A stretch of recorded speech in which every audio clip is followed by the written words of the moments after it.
एक आदिलशाहीचा सरदार आपल्या या महाराष्ट्रात चालून येणार होता। त्याच वेळेस एक रामजी पांगेरे नावाचा सरदार त्यांनी आपल्या 700 मावळ्यांच्या समोर आला आणि सांगितलं, हे माझ्या मर्द मावळ्यांनो, तो दिलेर खान या महाराष्ट्राच्या मातीत चालून येतोय, नाशिक प्रांतात दिलेर खान चालून पण आपण तर फक्त 700च आहोत, ते 30,000 सैन्याचा फौज घेऊन इकडे येतोय।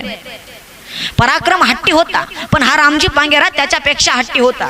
आपल्या 700 मावळ्यांच्या समोर आला आणि सांगितलं, ए माझ्या मर्द मावळ्यांनो, तो दिलेर खान चालून येतोय, 30,000चं सैन्य घेऊन येतोय, आपण तर फक्त 700च आहोत। लढाल त्याला सोन्याचं कडं बक्षीस मिळेल आणि माघार जाल त्याला चोळी बांगडी। ठरवा, 2 क्षण गेले, आम्ही तयार आहोत।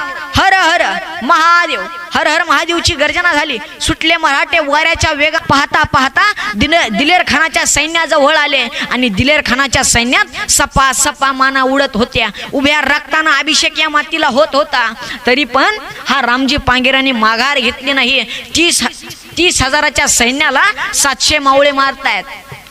दिलेर खान उद्गारला, ए रुक जाओ, मैंने तो सिर्फ शेर देखा था, ये मराठे ये तो सचमुची शेर है, सचमुची शेर है। असं सांगितल्याच्या नंतर तो दिलेर खानाने वापस घेतली, माघार घेतली, तो लढायचं नाही सांगितलं आणि त्याला तिथंच पराभव स्वीकारावा लागला।